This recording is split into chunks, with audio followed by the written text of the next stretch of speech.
Aquest dissabte es van repartir a Amposta unes 500 racions d'arròs en el marc de la presentació de les 5enes jornades gastronòmiques de l'arròs que tindran lloc del 6 al 31 d'octubre i que ja compten amb la participació d'11 restaurants. Ara bé, els assistents a la diada van poder degustar al preu de 2 euros l'arròs amb bolets, la salsitxa d'arròs i un pastís elaborat en commemoració dels 25 anys de TV3. L'alcalde d'Amposta, Manel Ferrer, va assegurar que les jornades gastronòmiques de l'arròs ja estan plenament consolidades i va destacar com a novetat d'aquesta 5a edició que cadascun dels 11 restaurants que hi participen oferiran diferents menús al mateix preu, 25 euros.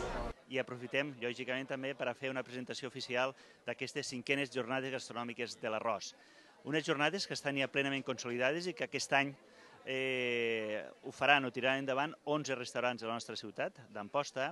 i que se faran una sèrie de menús elaborats bàsicament a partir del nostre producte estrella de gastronomia com és l'arròs, i a més aquest any com a novetat és que tots els diferents restaurants utilitzen un mateix preu, és a dir, 25 euros, IVA inclòs, en la que la relació preu-qualitat que oferiran a tots els possibles clients que vagin a utilitzar aquests 11 restaurants és una relació preu-qualitat que és inigualable. I ja dic que en aquests moments el que es tracta és ja, una volta estan plenament consolidades aquestes jornades gastronòmiques de l'arròs, és ampliar l'oferta i a la vegada fer atractiu i promocionar, com dia, el nostre producte estrella com és l'arròs. Els 11 establiments que participen en les 5enes jornades gastronòmiques de l'arròs són els restaurants L'Antic, Els Arcs, Blanc de Blancs, Gatsby, La Gramola, Los Cunyats, Lizarran, Petit Cafè, restaurant Braseria El Torrent, Xiribecs i restaurant Els Ullals.